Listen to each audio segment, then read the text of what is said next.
If it's Tuesday, a fractured field and the front runner, former Governor Christie, gearing up to launch a no-holds-barred long-shot campaign against the former president as even more Republican candidates prepare to enter the race this week, potentially to Mr. Trump's benefit.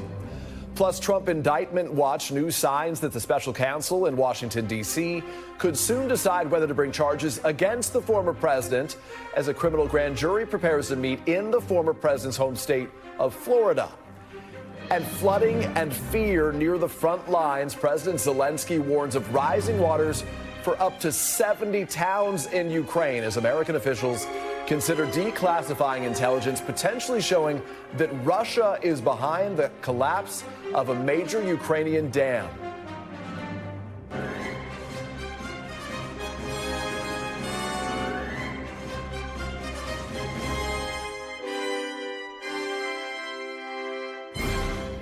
Good day to you and welcome to Meet the Press Now. I'm Peter Alexander in for Kristen Welker. The Republican presidential field is expanding again and everyone is trying to find the best way to run against Donald Trump. Just a few moments ago, the former New Jersey governor, Christie, officially filed paperwork with the FEC for a presidential run, and he's expected to formally declare his candidacy. That'll happen tonight in New Hampshire. Christie's planning to pitch himself as someone who is unafraid to take on Mr. Trump directly and forcefully, in contrast to a lot of the current field.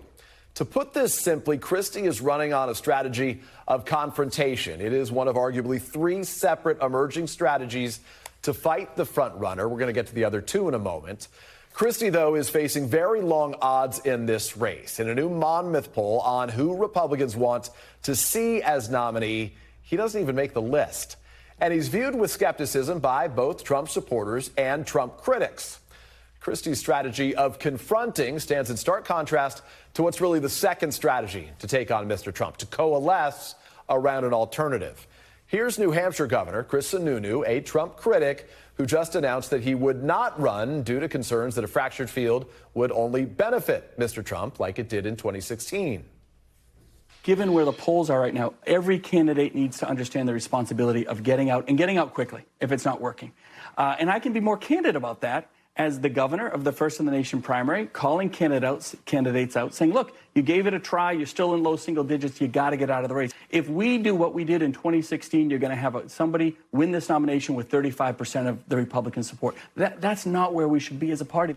So to be clear, it doesn't seem like this warning is being heeded. In addition to Christie, former Vice President Mike Pence and the North Dakota Governor Doug Burgum are also jumping into the race this week. There's also that third path against Mr. Trump that's being pursued by folks like Florida Governor Ron DeSantis. DeSantis is trying to outflank Trump to his right, specifically on those culture issues. An advisor to the DeSantis super PAC told Axios, quote, "The fight for the soul of the party is not about tax cuts or trade deals. It is this cultural combat that we have as a country." For what it's worth, none of these strategies, confront, coalesce, or culture, appear to be working. Trump still enjoys double-digit leads over everyone in the field. Look at your screen, including DeSantis, the current runner-up. Trump, he even breaks 50% in recent polls. There he is on the top, DeSantis on the bottom. It, of course, comes as Trump is lashing out at the criminal investigations facing him, signaling that he believes his biggest threat is not any one rival candidate, but instead an increasingly tangled web of legal fights and criminal cases. NBC's Shaq Brewster is in New Hampshire ahead of Christie's kickoff event scheduled to take place there tonight. And NBC's Steve Kornacki is, where else, there at the big board with a look at some poll numbers. Steve, hold tight. We'll get to you in a moment. Let me start with you, Shaq. Is there a constituency for Christie? The folks who like Trump don't like that Christie's opposing him now, and the folks who are never Trump don't like that Christie supported him in 2016. So who is this campaign for?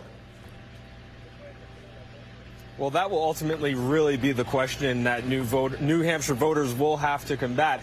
Christie will have a town hall style meeting, so he'll be able to engage with voters directly. They'll be able to ask him questions. It's a format that we became familiar with him doing in 2016. And in comments that we've heard from Governor Christie since then, in the past couple of months, as he teased this presidential announcement, he signaled that his big strategy is to go after former President Donald Trump. He said his inability Christie to do that in 2016 was a strategic error, and said that this time around he doesn't believe Trump is qualified to become president again because of the comments that he made after the 2020 election. And he said he's going to go directly after him, serve as that bulldog. And I want you to listen to a little bit of how he framed that in that pivot, that this once ally, this candidate who after 2016, after losing in New Hampshire, he went on to endorse him, how he went from the ally to now one of his top critics. Listen here. So I don't hear anybody in this room saying, oh, you know, you're saying this because you're a never Trumper. I was the first one on the bus, and I worked all the way through election night 2020 for him.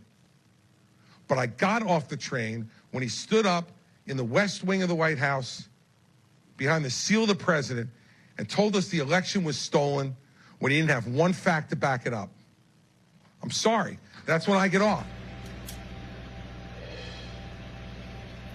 And talking to those in and around his campaign, it's clear that they understand the reality. Those poll numbers that you put up, the dominance of former President Trump in this 2024 primary race, they believe that in order to beat Trump, you need to, or in order to get to the nomination, you need to beat Trump. And that is what they're relying on. So they believe they'll build up that constituency. They believe that with more time on the campaign trail, that will turn those numbers around. But you see from those numbers, there is a lot of work that Governor Chris Christie is going to have to do, and that work looks like it's going to begin this evening. Yeah, so of course, Jack, the real question is whether this is a campaign for Chris Christie to become president or just to stop Donald Trump from becoming president. But you're in New Hampshire. The governor there, Chris Sununu, just announced that he's not going to be running. He also wants to stop Trump, but he took another tack. He's choosing, as we said, to stay on the sidelines here. How are the voters there in New Hampshire, those sort of not interested in Trump, reacting to that decision? Well, that remains to be seen. And, you know, we'll talk to some folks as they're heading into this event here. It's one interesting thing about this is while this is a Chris Christie presidential launch, it's at an event, a venue where you've seen a flood of candidates come in the lead up to this election. Former President Trump, that town hall that he did on another network was right here at this college. So that is one of the questions that we will bring to them. But I think that point that you make, the fact that Governor Sununu decided to pull out, decided not to go and enter into this race, those are two very different strategies. The difference with Chris Christie is that he believes that he can take on that fight. One thing that you heard him mention his last time on this campus when he was teasing his presidential run is that he believes he can do to President Trump what he did to Marco Rubio in deflating the candidacy really before momentum started to build up. And we'll see if that is a successful strategy this time around. Well, Peter. we see the cameras rolling in behind you, so at least for the night, Chris Christie will certainly get some media attention. Shaq, thank you very much. I want to get to Steve Kornacki quickly. Steve, the numbers you're going to show us are striking. I've been watching a lot of your coverage of this. The key, I think, to Chris Christie's Stop Trump strategy would be getting on a debate stage where the country is watching. From your perspective, is it a sure thing that that'll even happen? Far from it. So here's what has to happen for Christie to even get that shot at Trump on stage in front of the whole country. Here's the RNC debate criteria that they've put out here. This is for their first debate, which is going to be held toward the end of August. Basically, starting the first week of July, that's when this kicks in. You got to poll at least 1% in 3 national polls or 1% in 2 national polls and in 1 early state poll. The early states being Iowa, New Hampshire, South Carolina, Nevada. So you got to clear a polling threshold there.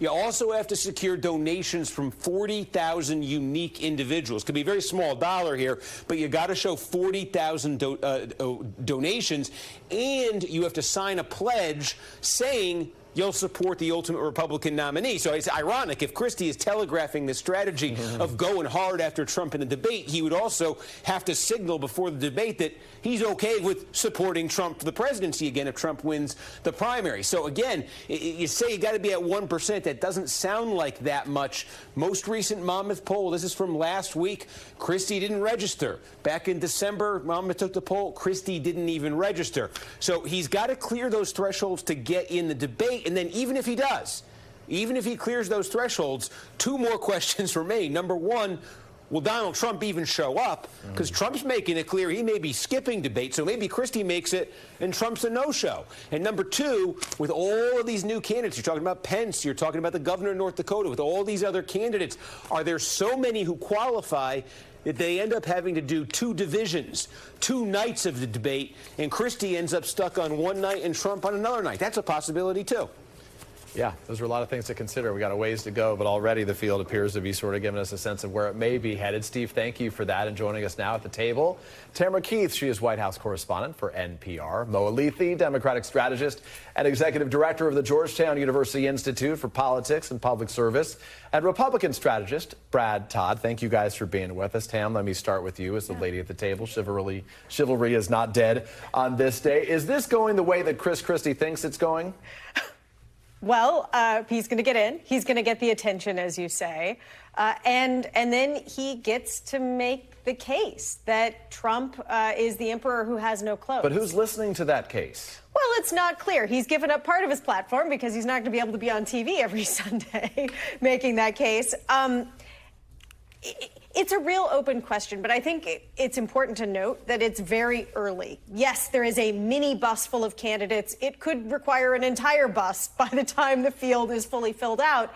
But then people do drop out. And it's not like all of these people are necessarily going to be in until the very end. If you look at the Democratic primary in 2020, it looked like there was the Bernie Sanders lane and then the establishment lane. Right. And it seemed like Sanders could win. And then the establishment lane, everyone dropped out except for Joe Biden, and all of those votes flowed to him. Brad, let me ask you, this is a tale of two Chris's in some ways, right? You got Chris Christie, you got Chris Sununu, two very different strategies about how they hope to stop Donald Trump from being the next president of the United States. Which of them is more effective?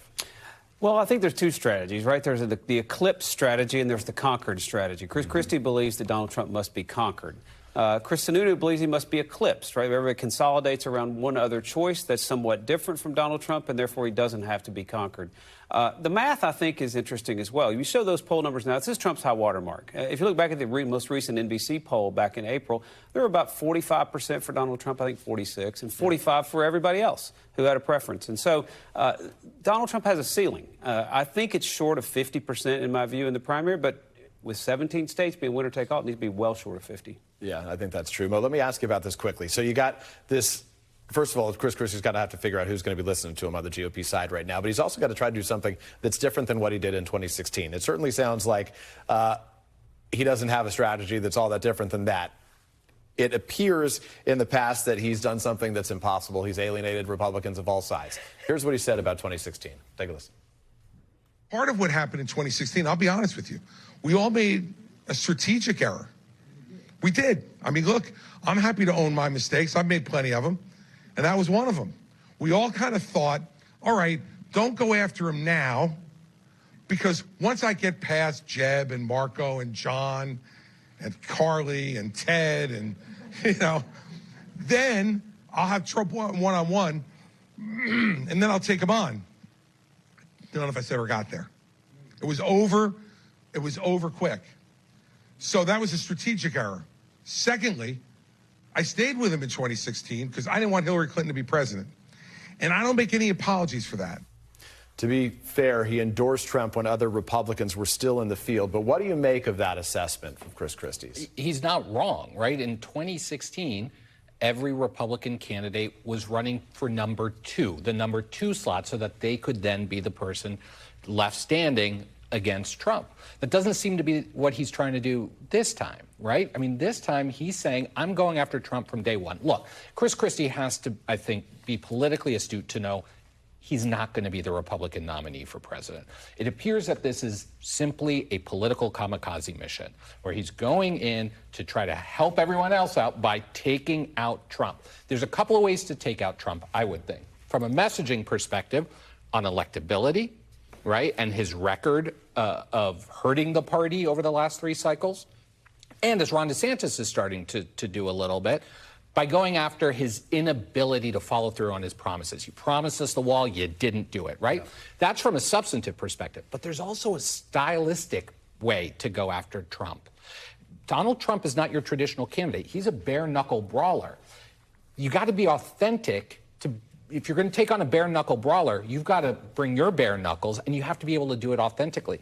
None of those others really seem all that authentic in that kind of a fight. Christie can have that fight, might bruise Trump up enough to give somebody else a chance if everyone else coalesces. Yeah, the bare knuckles of Chris Christie's were enough to knock Marco Rubio out of the race just a few years ago. So you got Sununu here, you got Chris Christie here. They both want to defeat Trump. They want to kind of return to that old GOP that may not exist anymore right now. And then you got DeSantis, who's trying to sort of outflank Trump on a lot of these things, including some of those cultural issues. Is that the better way to do this? Right. He's trying to go to Trump's right on immigration, sending people on buses and planes to liberal cities. On woke talk, right? Right. And the like. Yes, and there's a lot of, I'm going to be the anti-woke. We need to de-wokeify America, make it just like Florida. Yeah. He's facing some challenges in Florida legally on some of his policies.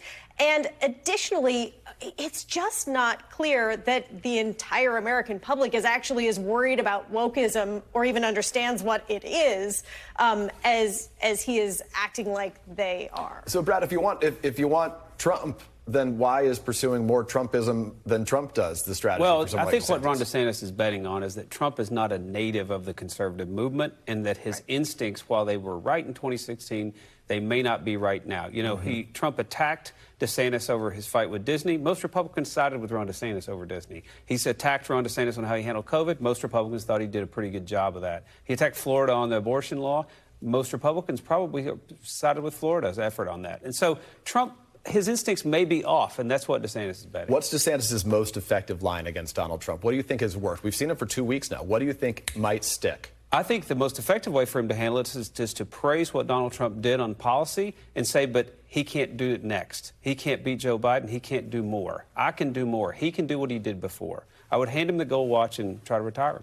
Trump world is reacting to this by saying that it is a sign of DeSantis' weakness right now. The way they've seen him out of the field, the way they say he sort of flip-flops on some of these different things. He's trying to outdo Trump at his own game. What do you make of that effort? Yeah, I think Ron DeSantis is suffering from overly high expectations, right? For months, everyone was talking about Ron DeSantis as the one guy.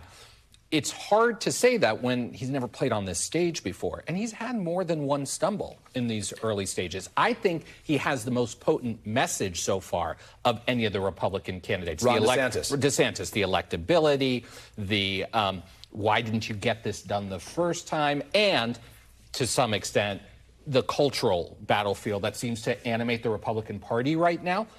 But he hasn't been necessarily the best messenger at it. It's still early. He's got time to get better, but it was sort of a weak start, which has, I think, given the Trump folks a bit of a bounce to their steps. Enter Chris Christie to try to take that bounce away and give DeSantis a chance to recover. It could go the other way with Chris Christie, though. You know, Donald Trump's one essential ingredient that he brings for Republican voters, that even Republican voters who don't like a lot of things about him value, is his combat readiness. Donald Trump is always willing to do combat with the left or with the media. And Republicans, that's the first quality. That's a barrier to entry. You can't get in the race without it. And so if Donald Trump takes on Chris Christie and obliterates him, it might make him even bigger in the eyes of Republican voters who see that combat readiness as the first step. Hey, Mo, while I have you here, I want to ask you, as the Democrat at the table, we heard today that Cornel West is looking to be an independent candidate at the general election in 2024. You've seen RFK. Some recent polling shows he polls at 20% among Democrats. Sort of, it would seem like the avatar for those Democrats who are worried about Joe Biden's age right now. Which is more dangerous to Joe Biden? Is it RFK Jr. or is it the potential third-party candidate like a Cornel West? Yeah, I don't think RFK Jr. is going to be a huge threat to Joe Biden. In the early primary states, the way the Democratic calendar is shaping up, he's not really registering.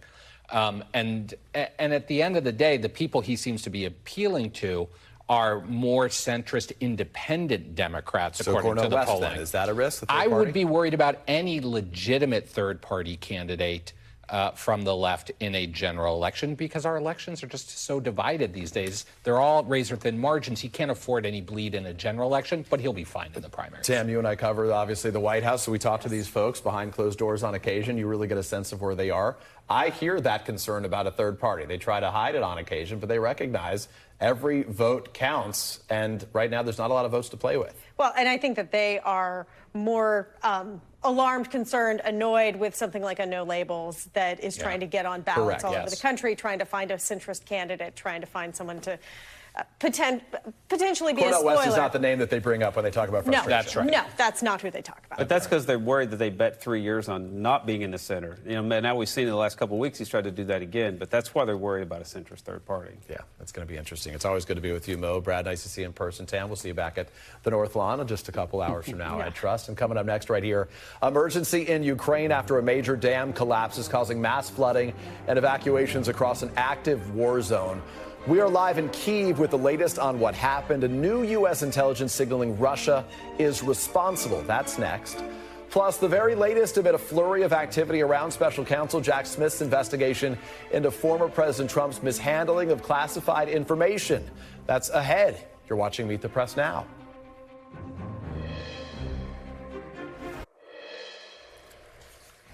We are back, and right now the United Nations Security Council is meeting as, once again, Russia and Ukraine are trading blame for a major attack, this time on a Ukrainian dam. The destruction of the dam is prompting mass emergencies, and it's raising questions about the safety of Ukraine's Zaporizhzhia nuclear power plant. This video, shared by President Zelensky, shows water from the Dnipro River rushing through the collapsed hydroelectric facility in Ukraine's southern Kherson region. Ukrainian officials say so far 1,300 residents have been evacuated, and water levels are expected to keep rising.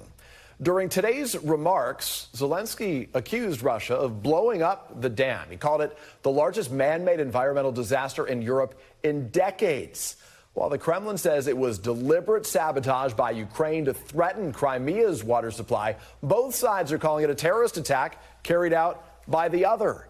NBC News foreign correspondent Molly Hunter has more from Kyiv.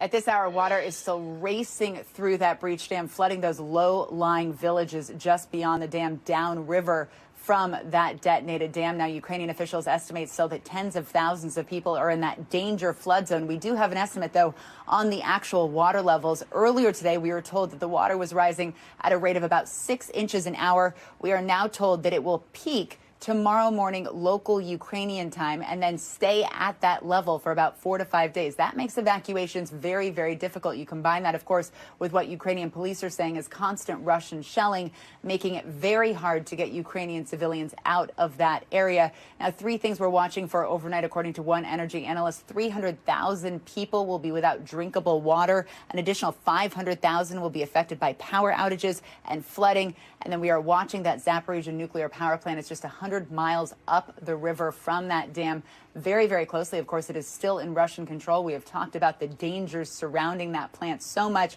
Well, I sat down on Skype with the head of the state nuclear energy company, who said he was not worried immediately about the lack of power or water that would be coming to that Zaporizhzhia nuclear power plant that usually relied on that reservoir associated with the dam, because the 6 reactors are still offline. He says if Russia changes anything, though, those levels in the cooling pools may change, the power supply and the power kind of requirements of that plant may change. But he says big picture, what this shows is that Russia is willing to hit major infrastructure that will not only affect civilians immediately, but have very long-term effects. I'll send it back to you. Hunter, thank you very much for that report there. We want to bring in Courtney Kuby from the Pentagon as the Biden administration prepares to declassify some of its intelligence surrounding this latest incident. Court, good to see you. What are American officials and Western officials saying tonight? So we've heard on camera today from the White House and from the State Department, and officially they're saying they just don't know who's behind this attack on this dam. But according to U.S. officials and a Western official who we've spoken with about it, the U.S. and allies are leaning at this point towards the reality that Russia may have been behind this attack. And so the next question is, well, why? Why would Russia, as we just heard in Molly's story there, in Molly's piece, that this cutting off this dam will cut off water, clean water to people, including in Crimea, which, as you know, Peter, is Russian-occupied territory. So why would Russia do this? Well, number one, it creates an enormous humanitarian problem, as we also saw and heard from Molly just now. Problems with drinkable water, just the very danger of having this rushing water, the concerns about the nuclear power plant not too far north of there. But in addition to that, and during that humanitarian crisis, I should say, Ukraine, the government of Ukraine, would be busy trying to deal with that in the midst of fighting this ongoing war. So it sort of sets their attention off to the humanitarian problem. But in addition to that, it also makes Ukraine's expected counteroffensive more difficult. Now, this makes it difficult for the Ukrainian military to cross the river. That would make it more difficult for their troops to potentially move forward. So there is a benefit here to Russia, even though it would cut off potentially some clean water for Russians and in the Russian occupied area of Crimea, Peter. You know, Courtney, as you pause and just look at these pictures, you recognize just the impact that's having on such a wide area and such a large number of people. Seriously, a terrible humanitarian disaster in a place that's already facing so many of those. What do we read into the fact that the administration is working to get this intelligence declassified so quickly? What's your takeaway from that? So, I mean, it's a good question. We don't know exactly. We know there have been discussions about declassifying some information to try to tell the American people what they know or why they may think they may be leaning towards Russia being behind this. We don't expect that necessarily today, but we know there have been discussions about it today. Look, the administration has been pretty forward-leaning in sort of naming and shaming Russia throughout this conflict, even before Russia invaded Ukraine. So the fact that today both sides are blaming the other for this, if there is some real evidence that the U.S. or others can provide to show that Russia would do something that has such, again, potentially catastrophic effects on people in Ukraine, on infrastructure, I mean, even on things like animals in the path, there's the potential for a lot of death and destruction here. If the U.S. or others have any kind of information that would point to Russia being behind it, the officials we spoke to said they are going to do their best to try to show that, Peter. Courtney Kuby, always a pleasure to have you with us. Thanks for your expertise. Coming up next right here, all eyes on Special Counsel Jack Smith. And NBC News caught up with him today to ask about a potential indictment in his criminal investigation into former President Trump. You very rarely see him, if ever. The latest report when we come back. You're watching Meet the Press Now.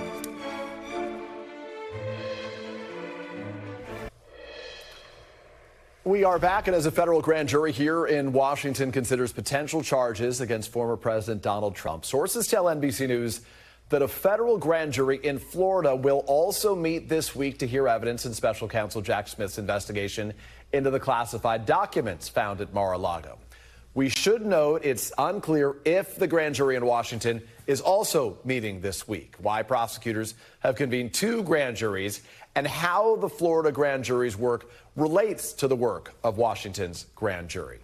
NBC News caught up with the special counsel, Jack Smith, as he walked to his office today, the day after he met with Mr. Trump's attorneys. Smith did not answer any of our questions about the investigation. You almost never see him. The former president has repeatedly denied any wrongdoing in his handling of the documents, and all of this comes as House Republicans appear to be gearing up to defend Mr. Trump, with House Judiciary Committee Chairman Jim Jordan now demanding the Justice Department hand over internal documents outlining the scope of the special counsel's investigation. For more on that, I'm joined by NBC News Justice and Intelligence correspondent Ken Delaney, and he is outside the Justice Department. Also with me is Carol Lamb, former federal prosecutor and current NBC News legal analyst. Ken, let's get to you if we can. Has the Justice Department responded to Jim Jordan's request?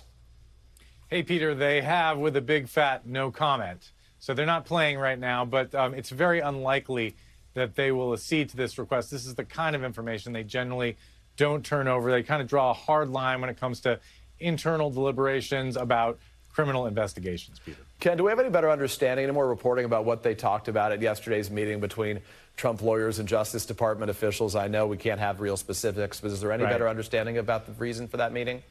There's been a number of accounts. The sense is that this was a last-ditch appeal, both for Trump's lawyers to argue that their client shouldn't be indicted, but also argue that the special counsel has operated outside the bounds of normal Justice Department procedures. And that's important because that's really the only grounds on which Attorney General Merrick Garland, who wasn't at the meeting, by the way, could block anything that Jack Smith does. That's what the regulations governing the special counsel say. The Attorney General can block a special counsel from, say, bringing an indictment if it's so outside the bounds of normality that there just would be a terrible policy breach.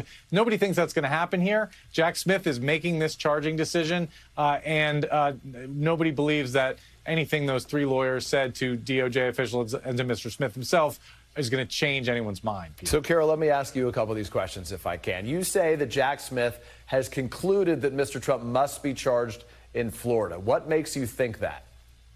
Well, I think that's not exactly what I think. I think that this question, though, of what is the proper venue or what is the venue that Jack Smith is going to choose for bringing these charges has been sort of a pending issue that hasn't gotten a lot of attention during the course of this investigation. Now, I don't think that Jack Smith will necessarily charge Donald Trump in Florida, but if you were to look at where the most events have occurred in everything that's being investigated here, they have been in Florida. Now, there are ways that a prosecutor, a federal prosecutor, can deal with that if they want to bring charges in a particular district. And Jack Smith most likely wants to bring these charges in the District of Columbia as opposed to Florida for obvious reasons. But it's a little bit difficult here to say that everything that has happened here is somehow tied to Washington. In order to do that, he most likely has to prove that either Donald Trump removed those documents from Washington knowing that those documents were being illegally taken, or in everything he did afterwards, there was some nexus to Washington. For example, maybe obstructing the D.C. Grand jury's investigation, or perhaps making false statements to the National Archives. But it's a little bit more difficult for Jack Smith. So the fact that a federal grand jury proceeding has been begun in Florida leaves open that possibility that there may be some charges against Donald Trump in Washington. Carol, Florida. Thanks for helping clarify. We want to make sure we get your position on this and your expertise on this right. Help me understand that. Are prosecutors going to have to start from scratch with presenting evidence to a Florida grand jury? I think a lot of Americans are confused about the way that these two grand juries relate.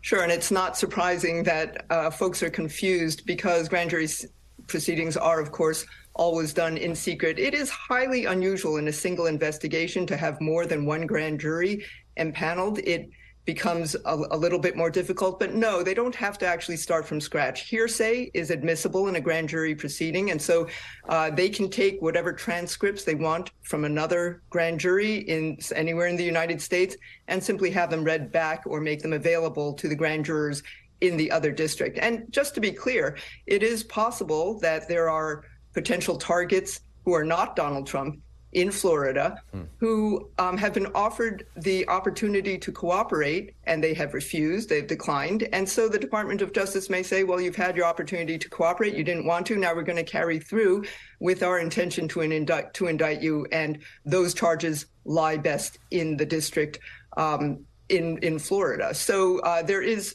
a realm of possibilities here, but this venue issue is a difficult one, and it is one that undoubtedly Jack Smith is taking fully into account right now. Carol, can you quickly pull back the curtain for us? We saw, obviously, Mr. Trump's attorneys walking out of the DOJ. Barrett Garland wasn't there, but they did meet with the federal prosecutors.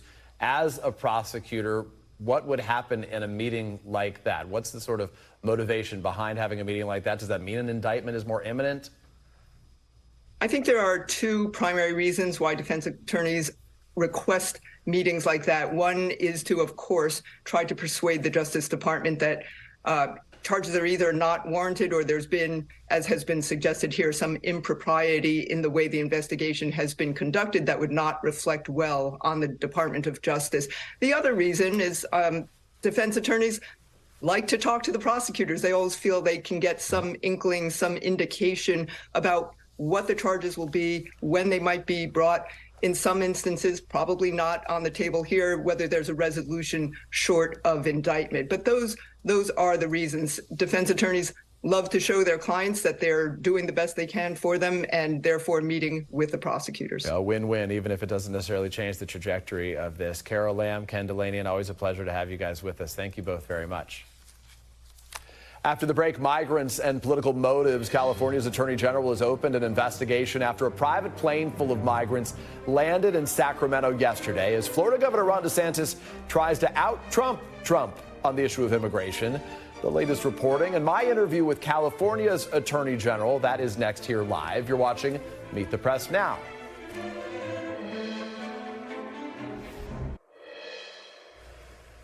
We are back on Meet the Press Now. I'm Peter Alexander, and for Kristen Welker. The state of California has launched an investigation after two planes of migrants arrived in Sacramento Friday and Monday. The state's attorney general said the movement may be part of a, quote, scheme.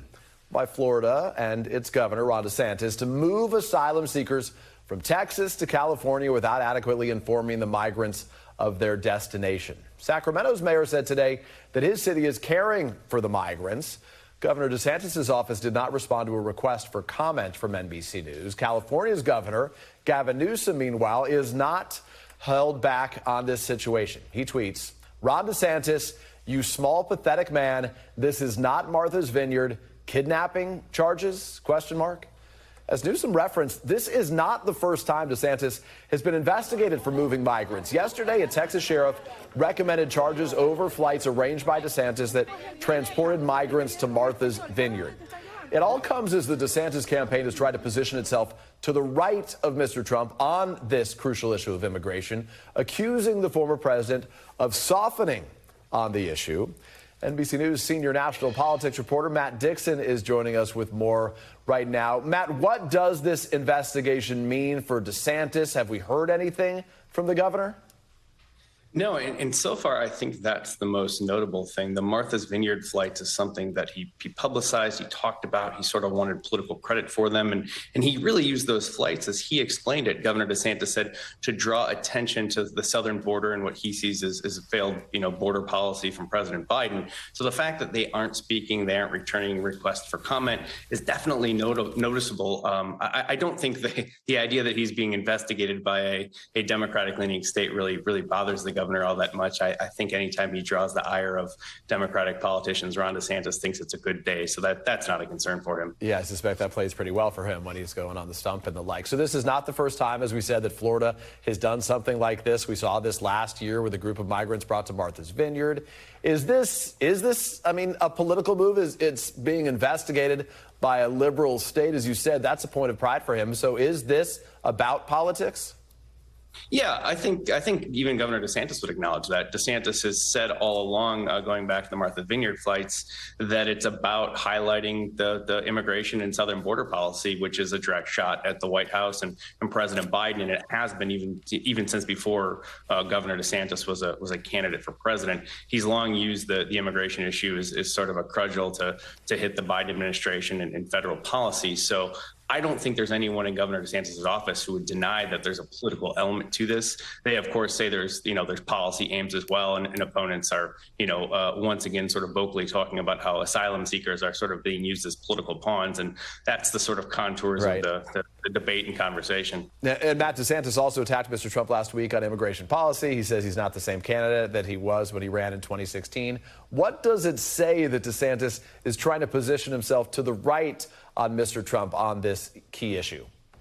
Yeah, he's trying to position himself to the right on Trump on a lot of issues, including immigration. But it's a perfect intersection for DeSantis. He's always had these sort of further right or very conservative views towards immigration. The state legislature, at his urging, has often passed immigration overhaul bills. So this is an issue that is sort of, he speaks the language very well. It's his comfort zone. So the idea that he's sitting to the right of Trump is, I'm sure, intentional to a degree, but it's also just sort of where he's at organically on the issue. Just quickly, Florida also grappling with the practical impact of strict immigration laws, a potential labor shortage looming over some workers boycotting the state. Does that impact his message? Is there a pushback at home on that? Absolutely not. DeSantis' sort of position is double down, and I don't think it'll change the messaging at all. Whether it's a good strategy or not, we're not sure, but there's going to be no backtracking. I think when you double down that many times, they call it quadrupling down, perhaps. Matt Dixon. I'm not very good at math. No doubt. That's why we became journalists, right? Nice to be with you. Nice to have you here. Thanks so much. I'm joined now by the California Attorney General, Rob Bonta. General Bonta, thank you for being with us. What is the status of your investigation right now? It's ongoing, and we are gathering all the facts that we can, including conducting interviews of the 36 asylum seekers who were flown to Sacramento, and identifying leads and tracking them down and pursuing them to make sure we have all of the facts on lockdown before we overlay our legal analysis, both looking at potential civil and criminal liability, and then make some final decisions. But we are in the middle of our factual investigation right now. So as we try to detail some of these facts, we've learned the migrants came from Texas through New Mexico, finally flown to your state of California. What is the latest information on how these migrants ultimately got to Sacramento? These migrants were on a long journey from their home countries, most of them from Venezuela. A 3-month trip was described to me through multiple countries, often sleeping on the street, missing meals, and coming to the United States of America in pursuit of asylum, seeking safety. When you're seeking asylum, it means you're fleeing violence and persecution. And when they arrived here, rather than being given safety, they experienced deceit in the form of what we can tell is an official program funded by state of Florida taxpayer dollars. You say we can tell by what? What is the evidence for that accusation? The official existence of the program, $10 million being used to fund it, and documents that we have in our possession that were given by the recruiters or those who approach the asylum seekers that have the state of Florida on it, the state of Florida so-called voluntary transportation program listed on it. The vendor, Virtual Systems, Inc., is identified as the private corporation who will carry out this official program of the state of Florida. So we have it in black and white in documents. And we think that's a very strong indicator that this is that very same Florida program that was funded by taxpayer dollars and presumably the legislature passed and Governor DeSantis signed. It is a little awkward that the state of Florida is engaged in identifying and recruiting asylum seekers and migrants in another state, migrants who never came to the state of Florida, never stepped foot in the state of Florida, but they are identifying them in Texas and then flying them to places like Martha's Vineyard and Sacramento. But we have good indications that this is the state of Florida program. General Bonta, you've met with some members of this group. I'm curious what you learned from your conversations. What did they say about the people who brought them to your state, and what was their awareness of what was happening? You know, I did get a chance to speak for about an hour and a half or more with a number of the asylum seekers who arrived in Sacramento last Friday. I spoke with them on Saturday morning with Governor Newsom and the first partner, and spoke at length, and they told us their stories. A lot of it involved that journey to the border of Texas, but then having arrived in Texas, they were in El Paso, outside of a migrant center, when someone affirmatively approached them, came up to them, contacted them, and the ones that I spoke to said generally that they were being offered assistance finding jobs if they came with the people that approached them. And that then led to a travel by vehicle to Las Cruces, New Mexico, and then a flight to Sacramento.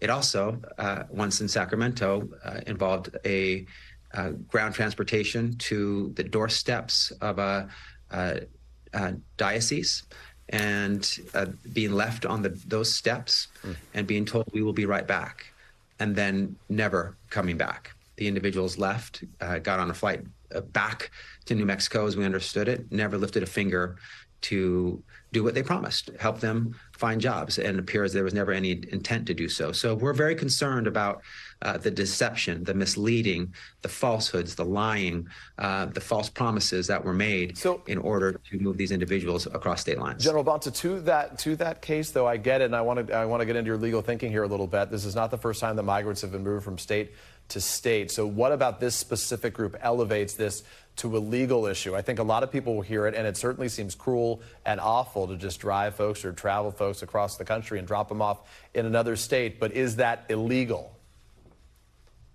Maybe, and that's what we're investigating, and that's what we're determining. Is it morally bankrupt? Absolutely. It's morally wrong. You can just put that aside. It's black and white, in my view. Is it illegal? We're determining that, and we are looking at the whole possibility of violations, civil violations, criminal misdemeanors, criminal felony. And the two components that really matter here are the deception, the misleading, the lying, the falsehoods, the false promises on the one hand, and then the movement of these individuals across state lines for hundreds of miles. Those two elements are foundational for a number of potential criminal or civil liability actions that we could take. What happens if their hearings are in another state? How are those resolved for these folks who have asylum hearings in other places far, far from where they are now? They're very worried about that. How is that resolved? How does California help resolve that? Well, the way that we always proceed when it comes to newcomers and immigrants and those who are vulnerable, we proceed with care and support and compassion and humanity, and that includes connecting these individuals with legal counsel. It is possible to relocate a hearing to a closer location. Perhaps San Francisco, for example, would be better than New York, Chicago, or Denver. They can also be rescheduled to a time when they can actually appear. They're very concerned about appearing. It's important for their the process of seeking asylum for them to be there in person, and so they're getting assistance with that. Rob Bonta is the Attorney General for the state of California. General Bonta, we appreciate your making time to speak to us. Thank you. Thanks for having me.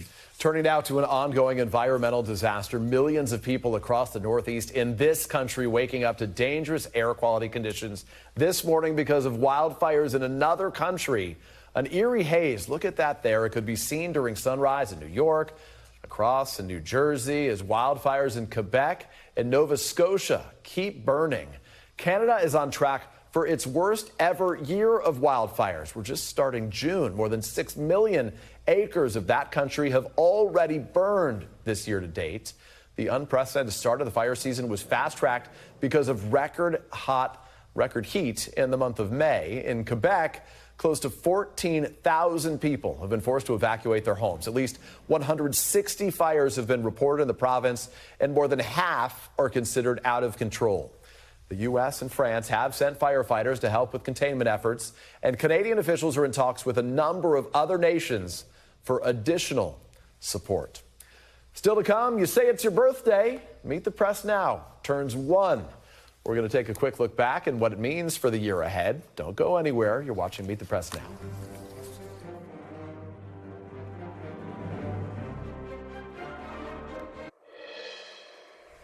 We're back, and this was the scene earlier today at the beaches of Normandy in France as people paid their respects and took photos to mark the 79th anniversary of the Allied invasion of Normandy during World War II, known, of course, as D-Day. More than 150,000 soldiers from the U.S. and U.K. and France and Canada and Australia and other allied nations landed on the beaches on this day in what's still the largest land and naval operation to date and turned the tide of the war.